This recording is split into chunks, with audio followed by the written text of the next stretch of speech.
que benção. E ore também por mim. Amém? Deus abençoe. Vamos ler o texto da palavra de Deus. Eu quero ler duas passagens bíblicas, eu prometo não ser enfadonho. Nós vamos ler dois textos, sendo que o primeiro está no Evangelho de Jesus o Cristo, segundo Mateus escreveu, capítulo 24, localize por favor, do versículo 4 ao versículo 14, é a primeira leitura esta noite. Mateus capítulo 24, do 4 ao 14. Os que acharam a referência bíblica, confirmem dizendo amém. E Jesus respondendo disse-lhes: acautelai-vos, que ninguém vos engane, porque muitos virão em meu nome dizendo, eu sou Cristo, enganarão a muitos. Ouvireis de guerra, e de rumores de guerra. Olhai, não vos assusteis, porque é mister que isso tudo aconteça, mas ainda não é o fim. Porquanto se levantarão nação contra nação, reino contra reino, haverá fomes e pestes, terremotos em vários lugares, mas todas essas coisas são princípio de dores. Então vos hão de entregar para ser atormentado, matar-vos-ão, sereis odiado de toda a gente por causa do meu nome. Nesse tempo, muitos serão escandalizados, trair-se-ão uns aos outros, e uns aos outros se aborrecerão.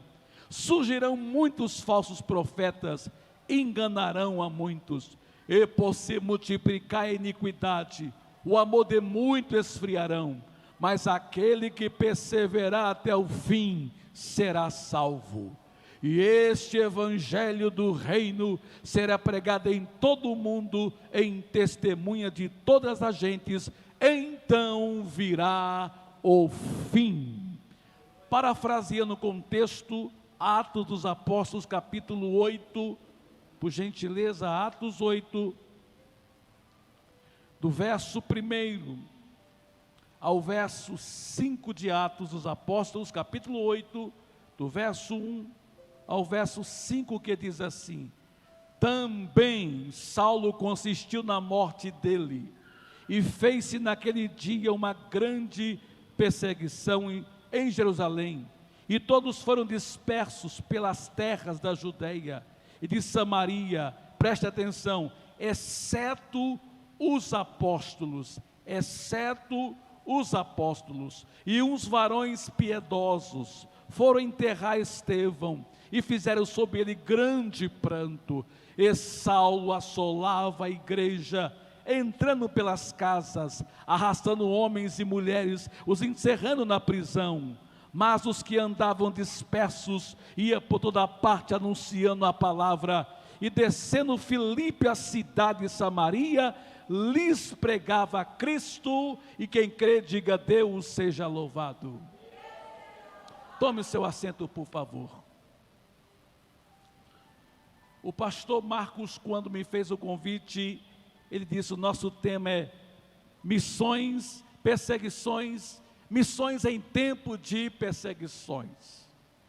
E o primeiro texto do capítulo 24, eu já gostaria de, nessa rápida introdução, compartilhar de um entendimento bíblico. Na verdade, o tema que vocês colocaram está justamente no capítulo 10 do Evangelho escrito por Mateus. Todos nós que estudamos as Escrituras, conhecemos a hermenêutica, a exegese dos textos sagrados, nós sabemos que dentro dos originais, capítulos e versículos não existem. Essas definições de capítulo e versículo foram colocadas no século 13, em 1227. E aonde veio essa definição de capítulos e versículos. E isso tirou de nós a compreensão dos textos dentro da sua cronologia. Nós sabemos que nem todos os livros estão em ordem cronológica, assim também como os capítulos e os versículos. estão mistificados no cânone. Por exemplo, nós temos por costume dizer 4 evangelhos, mas nós sabemos que não existe 4 evangelhos. É um evangelho escrito por 4 evangelistas. Os 3 evangelistas, chamados evangelhos sinóticos, a saber, Mateus, Marcos e Lucas, e o evangelista canônico João, o evangelho mais antigo. Esses 4 evangelistas são usados pelo Espírito Santo para descrever nascimento, ministério, morte, ressurreição e ascensão de Jesus Cristo. Porém, cada um uma perspectiva diferente, um ponto de vista diferente, mas na edição da revelação, traz a vida completa de Jesus. Por exemplo, o primeiro evangelho a ser escrito, o evangelho de Marcos, e o evangelho de Marcos é chamado o evangelho motivacional. Por quê? Mateus, Lucas se espelha nos resumos de Marcos e dá continuidade nas escritas. Já o evangelista Mateus, ele escreve o evangelho e o intuito de Mateus era provar para os judeus que mesmo Jesus vem nascendo pobre, tendo uma vida humilde, ele é rei dos reis. Ele veio da descendência de Davi Meller, rei Davi. É o único evangelho que começa com a genealogia de Jesus, provando que ele é da descendência real de Davi. Já o evangelista Lucas veio quase 30 anos depois de Cristo. É o único escritor gentil da Bíblia. Ele era médico, historiador, e ele então vai para a Palestina para registrar, escrever, pegar testemunhos baseados em Marcos e testemunhos de pessoas que de uma forma direta e indireta tiveram contato com Jesus. É o evangelho investigativo. Tem coisas em Marcos que você não encontra nos outros evangelistas. E o evangelho de João é chamado evangelho canônico, escreveu 75 anos depois da morte e ressurreição de Jesus, provando para o mundo que Jesus, ele veio de cima, ele veio do céu, ele veio da glória, ele é o Deus encarnado, o Emanuel, o Deus conosco. Então observe bem que eles se reúnem para tratar acerca da vida de Jesus. Por isso nós, no decorrer das mudanças do século XIII, a Bíblia foi colocada capítulo e versículo, mas a epígrafe, o rodapé não é inspirado. Por exemplo, o capítulo 10 de Mateus, onde foi escolhido o tema para o Congresso de Missões, na tradução João Ferreira de Almeida diz assim, a missão dos 12. Então o contexto ali está tratando sobre a missão dos 12. Tanto na missão dos 12, como na missão dos 70, escrito por Lucas 10, não há nenhum registro de uma perseguição. Então, a expressão dita por Jesus, sobre ser odiado, aborrecido pelo povo, por causa dele, não está em conexão com a missão dos 12. Porque esse texto do capítulo 10 é um texto isolado, que se encaixa perfeitamente no capítulo 24 do texto que lemos. Então nós estamos diante de uma relíquia espiritual. Porque o capítulo 24 é o capítulo mais rico em escatologia do Novo Testamento. Se os irmãos observarem bem, algumas coisas já tinham acontecido aqui. Por exemplo, Jesus já tinha entrado no templo, purificado o templo a segunda vez e sentenciado o templo. O Pessach, a Páscoa se aproximava. Peregrinos do mundo inteiro foram para Jerusalém cumprir o seu ritual, o seu voto judaico. E aquele ano multiplicou, porque de 3 anos para aquele tempo, surgiu um fenômeno em toda a Palestina, que o mundo, até os gregos foram lá, para ver o carpinteiro de Nazaré, o maior pregador de todos os tempos. Jesus entra no domingo de Ramos, uma semana antes da sua traição e da sua morte, em Jerusalém, purifica o templo, chamado templo de Herodes, o templo mais luxuoso de toda a história, mais do que o de Salomão.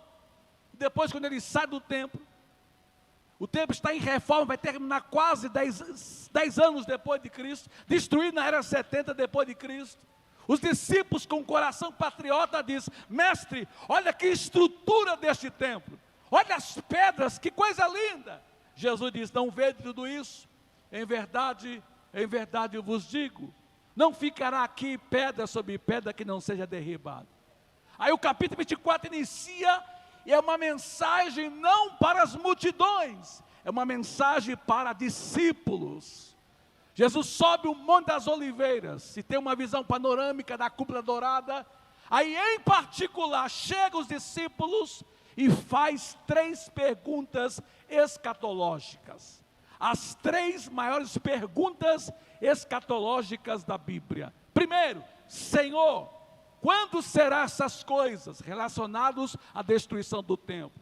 Senhor, quando será a tua vinda? Esta vinda aqui não é arrebatamento, porque eles não entendiam o que era arrebatamento ainda. Eles entendiam sobre o reino milenar, porque o arrebatamento foi pregado pelo apóstolo Paulo e expandido para a igreja atual. E depois ele faz a terceira pergunta: e quando será o fim do mundo? Todos tinham noção que um dia o mundo ia se acabar.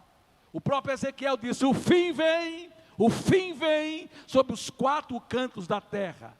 O apocalipse deles na época era Daniel, e Daniel falava que um dia haveria o juízo final, em que Deus ia tratar com cada ser humano sobre a terra. Aí Jesus não responde nem a primeira, nem a segunda, nem a terceira, mas vai dar uma série de pronúncios relacionado a assuntos escatológicos. Então o capítulo 24 ele é muito rico, mas ao mesmo tempo que ele é rico, precisa se entender, porque o capítulo 24, capítulo 26, são palavras sinônimas, estão no contexto. Lembrando, aqui não tem multidão, porque multidão não quer ouvir falar de conserto, de compromisso. Multidão quer pão multiplicado, quer peixe, quer milagre, mas discípulo quer se preparar para receber o seu rei que vem em glória. Então o capítulo 24 ele é muito rico. Por quê? Porque aqui fala sobre, por exemplo, a perseguição que se daria na era 70 da destruição do templo. A perseguição que iniciou-se com o surgimento de Saulo, no segundo texto que nós lemos. Aqui nós temos concernente à tribulação, a grande tribulação, e nós temos aqui o juízo final. Tudo está aqui nesses textos. E nós precisamos saber separar de que contexto que Jesus está tratando. Mas nesse contexto escatológico, a partir do capítulo 24, Jesus vai falar sobre rumores de guerra, terremoto, peste, falsos cristos, falsos profetas, perseguições. Do capítulo 24 ao verso 5 ao verso 8, aí ele começa a falar, e a frase é essa: vocês serão odiados por muitos por causa de mim. Então Jesus está dizendo: todos aqueles que querem de fato servir o evangelho verdadeiro, o evangelho que transforma, o evangelho do confronto, o evangelho da renúncia, hão de ser odiados por muitos. Agora observe bem, nós precisamos aqui entender que tipo de perseguição Jesus está se referindo nesse texto.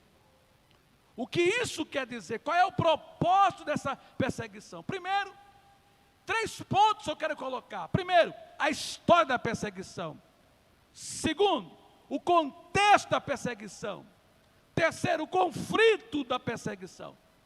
Em primeiro ponto, eu gostaria de tratar justamente sobre a história da perseguição. Quem gosta de estudar, quem gosta de ler, quem gosta de se aprofundar, sabe que o cristianismo foi marcado por sangue. Não tem como ler a história do cristianismo sem quebrantamento, sem lágrimas. Você está sentado nesse banco hoje confortável porque alguém morreu. Além de Jesus, morreu para que o evangelho chegasse até você. Perseguição. O próprio Paulo, na segunda carta a Timóteo, capítulo 3, verso 12, ele diz: todos que querem ter uma vida piedosa diante de Deus, hão de ser perseguidos. Todos que piamente querem servir ao Senhor, padecerão um tipo de perseguições.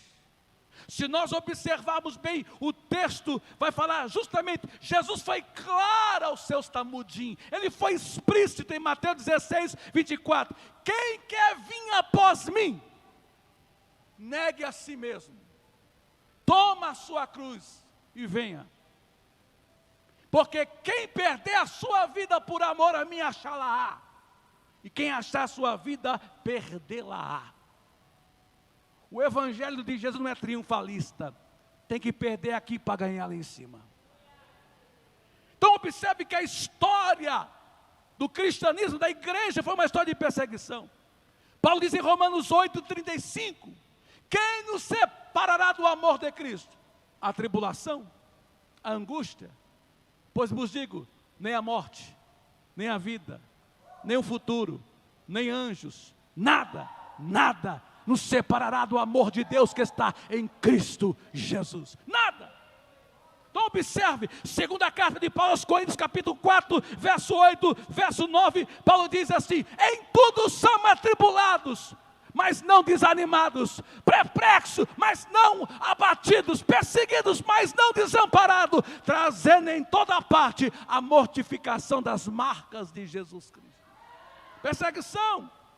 O evangelho é o evangelho de perseguição. Paulo, quando escreve a igreja gentílica confusa de Coríntios, 2 Coríntios capítulo 11, verso 16, ele fala sobre o sofrimento que ele teve por amor a Cristo, nas vigílias, nas embarcações, nas tempestades, no abismo, no jejum, nos falsos irmãos. Paulo dá uma lista de um diploma de sofrimento. O convite que ele faz a seu filho espiritual, a Timóteo: Timóteo, sofre pois comigo as aflições, como um bom soldado de Jesus Cristo. Então a história da igreja, eu trouxe para vocês aqui, eu recomendo a todo crente intelectual, que gosta de ler, que não come qualquer coisa, que não fica no TikTok, ficando alienado e mais burro a cada dia, mas que gosta de estudar. E eu fiz questão de trazer isso proposital para motivar você. Leia este livro aqui, Espelho dos Mártires. Você vai chorar. Tem anônimos aqui que você nunca viu falar, mas que morreram sem negar o nome de Jesus.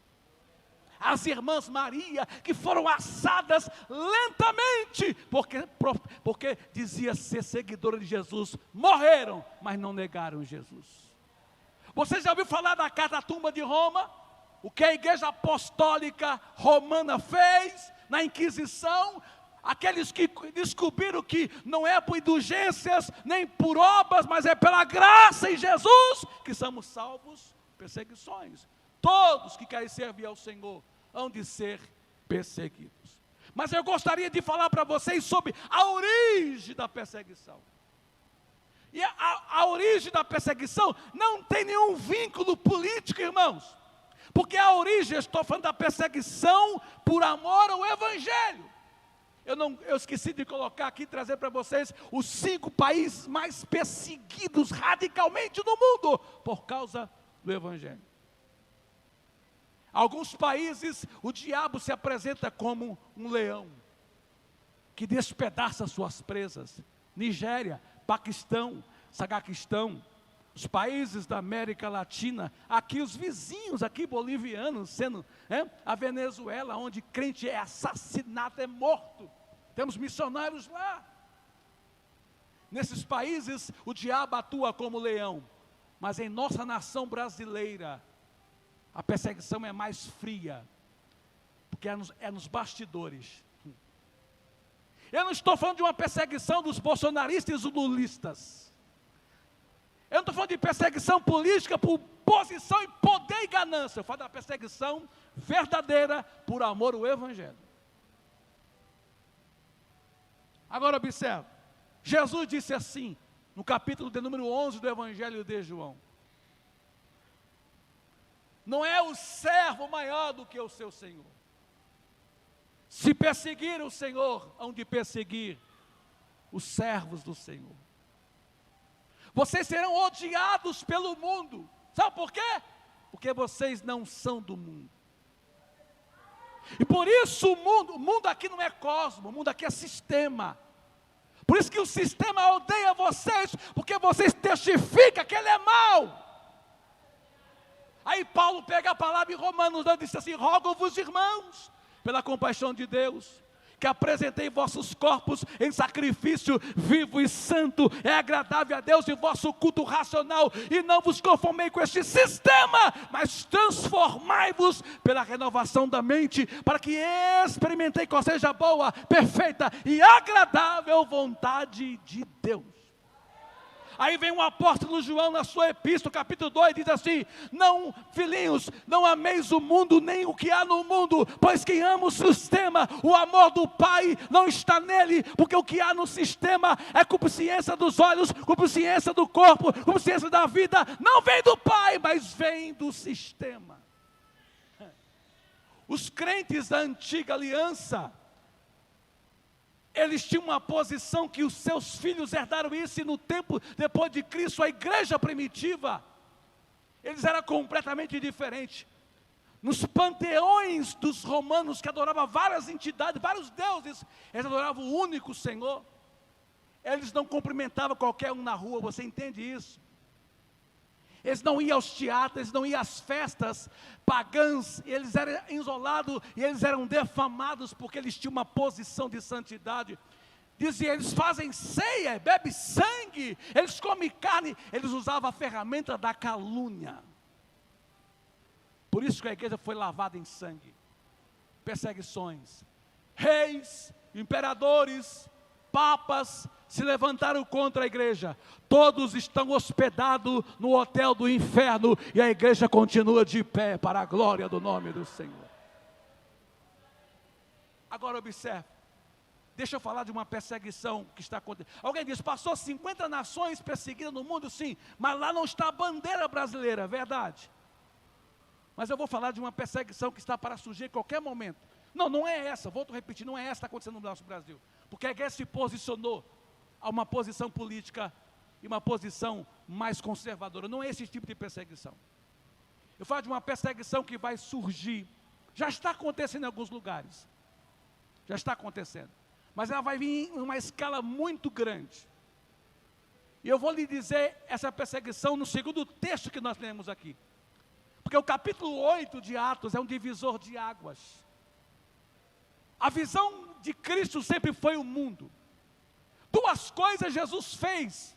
O seu ministério se resume em dois pilares. Número 1, redenção da raça humana, e a comissão missionária.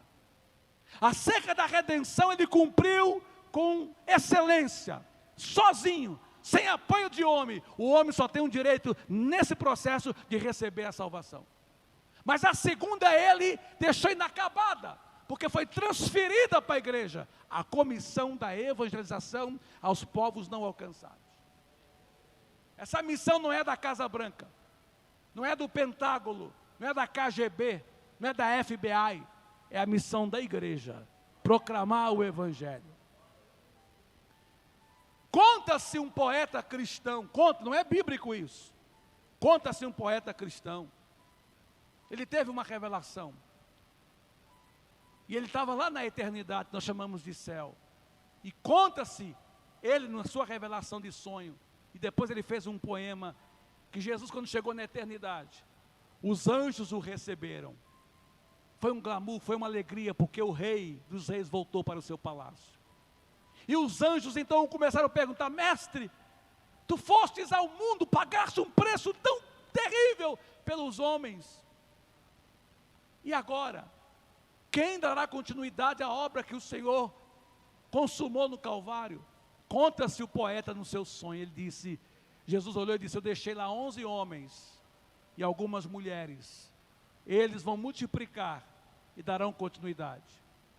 Aí, escute, aí um anjo perguntou, mestre amado, se eles fracassarem, conta-se o poeta que Jesus disse, se eles fracassarem, eu não tenho segunda opção, eu confiei tudo a eles. Deus conta com você, com você, com você, com você, com você. Agora veja bem, a visão de Jesus é alcançar o mundo. Na sua sessão, antes dele voltar, ele disse, no final dos evangelistas, ele diz assim: ficai em Jerusalém, até que do alto serás revestido de poder, e ser-me-eis testemunha. Jerusalém, Judeia, Samaria, os confins da terra. E de fazer discípulos em todas as nações, batizando-as em nome do Pai, do Filho, do Espírito Santo. Quem crê, será salvo, mas quem não crê, será condenado. E estes sinais seguirão os que crê. Em meu nome expulsarão demônio. Se beber alguma coisa venenosa não morrerão. Vão pôr a mão sobre os enfermos, os curarão. Em meu nome vão, façam missões. Ele motivou que o evangelho tem que ser pregado em toda a terra. Mas, no dia de Pentecoste, no finalzinho da festa, a plenitude do Espírito Santo chegou. Foram 500 irmãos que viram Jesus sendo assunto ao céu. Mas só 120 com as irmãs perseverou nos 10 dias. Eles foram inflamados, cheios do Espírito Santo. Pedro, o primeiro pregador de uma mensagem pentecostal, a segunda mensagem mais poderosa da Bíblia, porque a primeira foi a de Jonas. Quase 3.000 almas se converteram. E a igreja começou a crescer, crescer, crescer, crescer, crescer, crescer, crescer. Aí os apóstolos disseram: epa, Jerusalém está bom demais, vamos ficar por aqui. Aí começou a criar panela, só de judeu para judeu. Esse negócio de panela é complicado. Panela é boa só para fazer comida, né, pastor Marcos? Aí o texto diz que eles ficaram somente em Jerusalém. Jesus disse: fora de Jerusalém, começa aqui, mas não termina aqui. Aí os apóstolos, a liderança, escute isso, eles queriam reedificar uma casa que Jesus derrubou. Eles estavam presos ao sistema religioso. Eles iam ao templo, pagavam os seus impostos, de noite adorava o Cordeiro de Deus e de dia ia oferecer um animal, um cordeiro, no altar. Como é que vamos resolver esse B.O.? Aí eu entendo que um homem cheio do Espírito Santo pode cometer erros. Porque o Espírito Santo não toma as faculdades mentais de ninguém, quem toma é o diabo. Eu posso ser um homem cheio de Deus e ainda resistir a Ele. Porque Deus respeita meu direito de escolha. Eu não sou um fantoche, não sou um robô, eu sou um homem de emoção, que Deus quer me conquistar pela voluntariedade e pelo amor a Ele.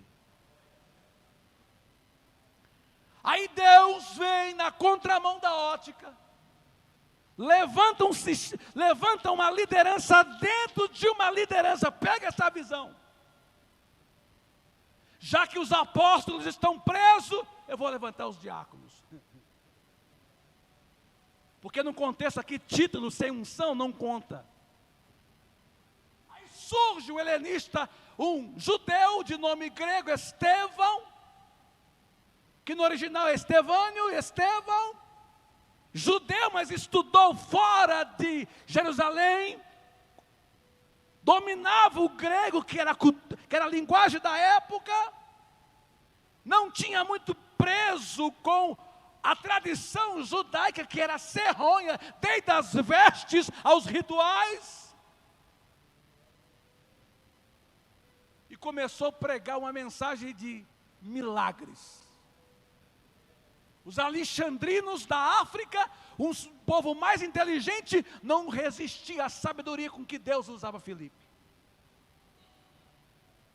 Filipe era extraordinário. E esse pregador Filipe começa a levantar um monte de adeptos dentro da igreja de Jerusalém. E começou a vir seguidores. Por quê?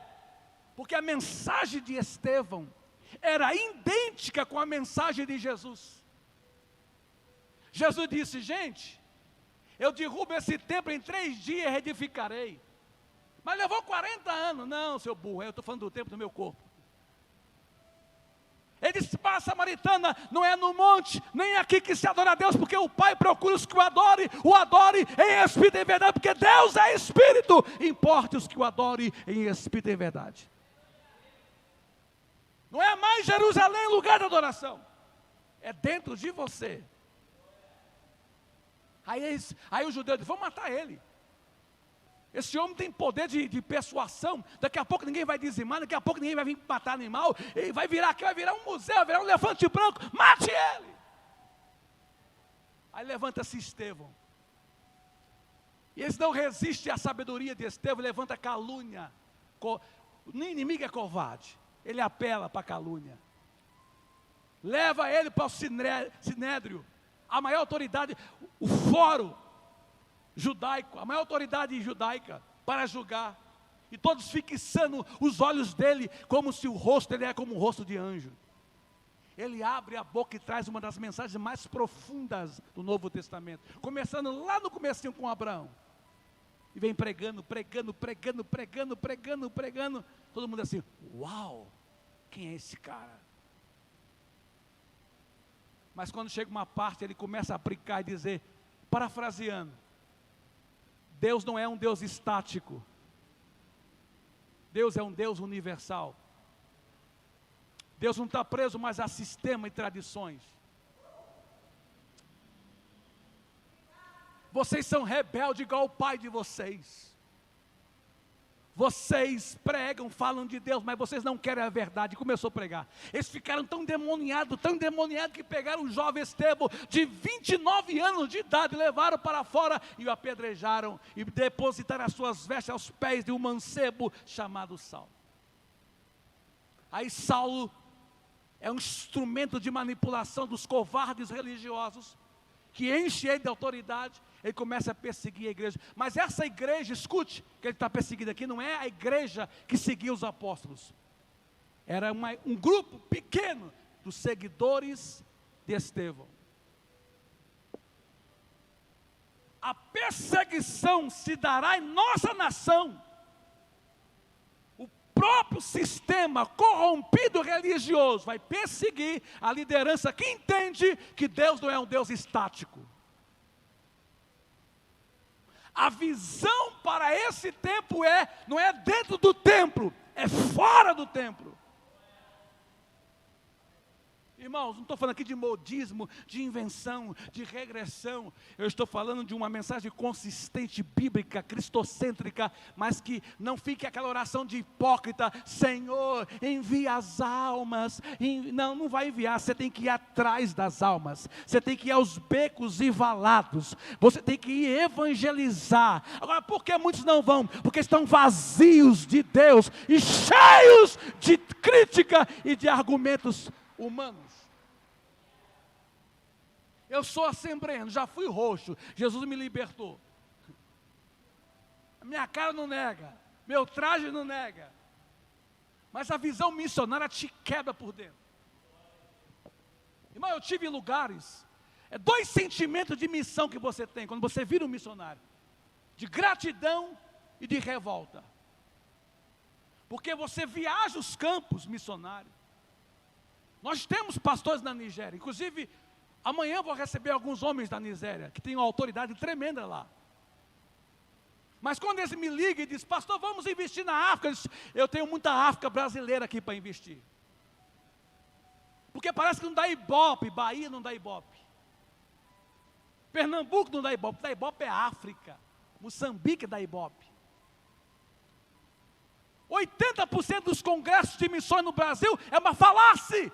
Quem falar aqui é alguém que já pregou no maior congresso de missão do Brasil.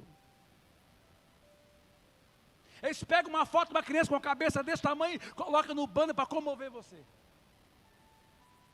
Vamos enviar dinheiro para a África, e o dinheiro nunca chega. Eles mais ricos e a África mais pobre.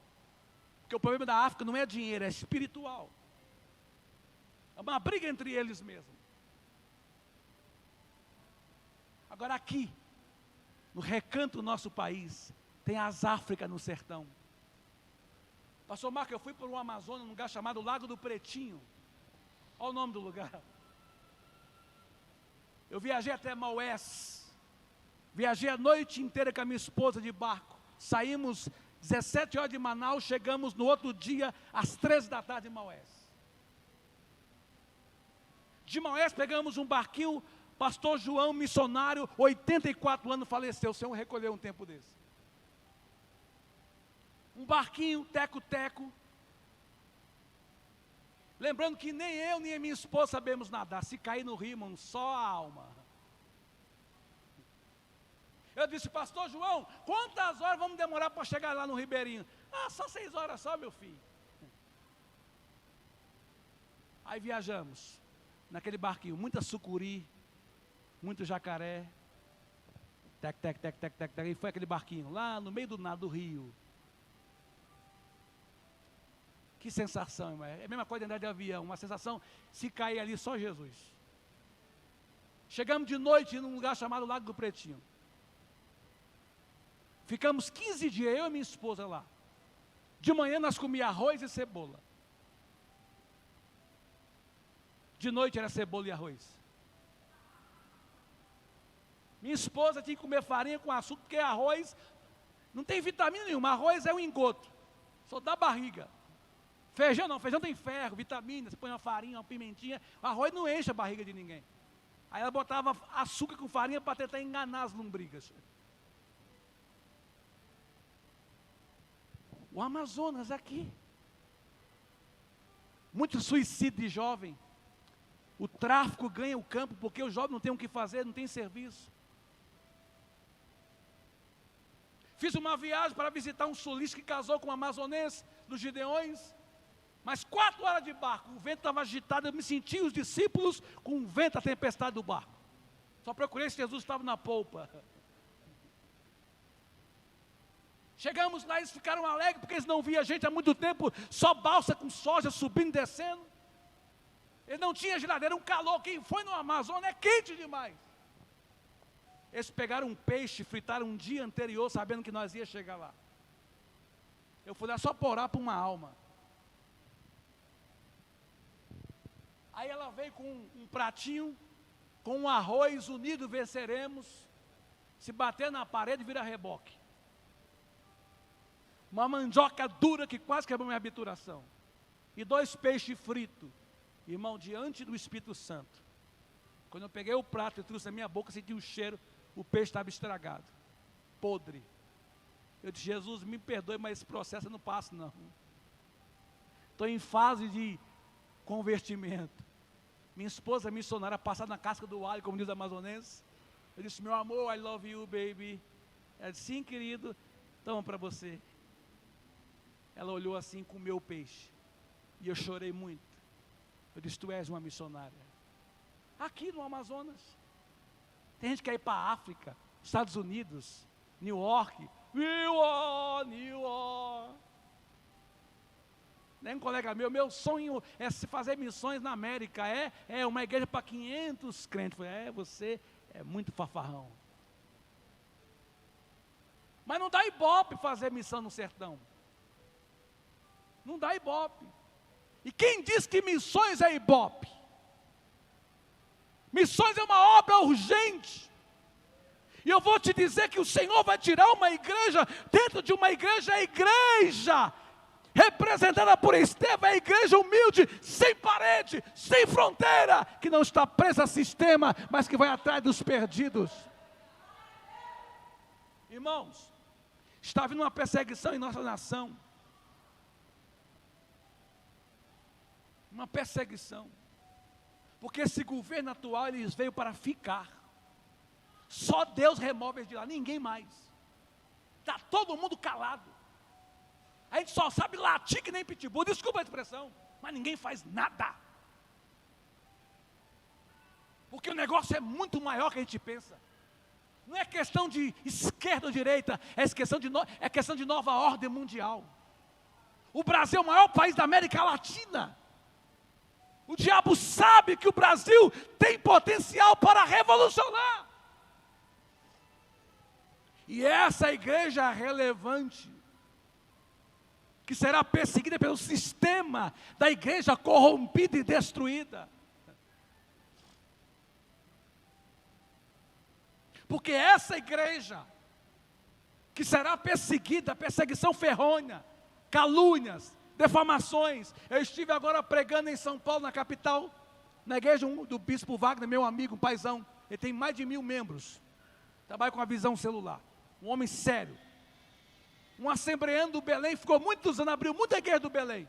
Mas viajou para a Colômbia com o pastor Satiro, viu a visão, se apaixonou. Estava ganhando o mundo e perdendo a família por causa de calça e camiseta.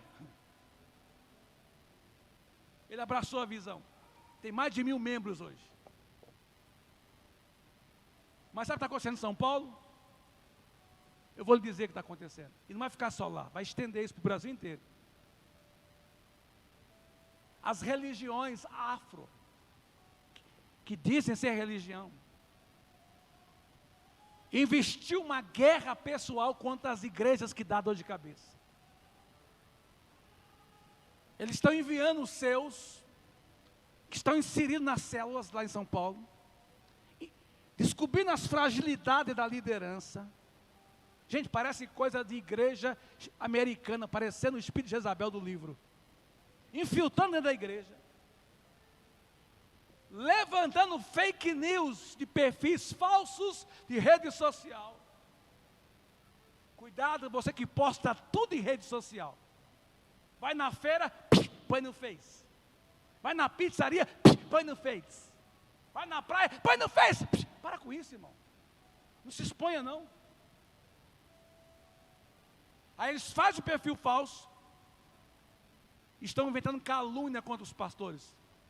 Coloca o perfil de uma mulher. E suposta essa mulher diz que tem um filho fora do casamento com o pastor. O meu amigo, o bispo Wagner, passou por essa calúnia. Mas é um homem muito abalizado, uma família muito enraizada. Mas sempre tem aqueles que acreditam, pastor Marcos. Você pode pregar mensagens de arrebatar o beraba, que se alguém inventar uma coisinha disso, ele esquece tudo que o senhor fez para crer naquela coisinha que inventaram do senhor. Aí ele levantou os advogados, botou a igreja em oração. Foram rastrear, levantou alguém que era especialista em tráfico digitais. Foram puxar a capivara. Sabe onde é que deu? Centro de Ubanda Pai Miguel. Olha onde era a fonte. Isso não é um caso isolado. Vários pastores com visão celular estão passando por isso, porque estão crescendo muito. E isso está se expandindo, isso vamos destruir a igreja brasileira. E eu me entristeço que a maioria dos crentes não estão preparados para isso. Vão acreditar que são induzidos por rede social. São fanáticos pelo digital. Deixaram a Bíblia, deixaram a oração, deixaram o jejum. A igreja que vai vencer é a igreja que depende de Cristo para pregar o Evangelho. Agora veja, para me terminar, escute isso. Existe um espírito atuando em nossa nação, que ele observa tudo. Quem é perigoso, quem não é, quem pode ser. Ele quer eliminar. E esse espírito de anticristo, contra Cristo, que se põe a Cristo, quando você cruza a linha vermelha onde ele atua, vem a perseguição. Retaliação no casamento, retaliação no seu serviço, retaliação no seu ministério. E você precisa vigiar. Então ele está atuando hoje em três formas. Três formas. Primeiro, ele luta ferronhamente contra o avanço da evangelização. Ele se opõe contra o avanço da evangelização. Tudo que é evangelismo ele quer matar. Tudo que você quer inventar para fazer evangelismo, existe barreira muito grande. Você não encontra patrocínio, você não encontra apoio, você não encontra ajuda, porque ninguém tem paixão por isso quase mais. Você é um show gospel, você é um movimento que atrai, tem que citar nome de pessoas que ajudaram, enche. Mas se é um trabalho para ganhar alma, ninguém quer ajudar. Espírito anticristo. Se opõe, oposição. Segundo, leva o mundo a escarnecer da pessoa de Cristo. Lembra o carnaval em São Paulo? O que eles fizeram? Alguém suposto imitando Jesus, sendo arrastado pela polícia, pelo diabo. Viu que o Brasil virou depois disso? Escarnecendo de Cristo. O que mais me chama a atenção é que tem crente, quando você conta isso, ele dá risada, como se fosse algo legal. Piada com o nome de Jesus. Chacota com o nome de Jesus. Terceiro, induz a igreja ao esfriamento espiritual. Quem aqui é pentecostal e crê nos dons espirituais?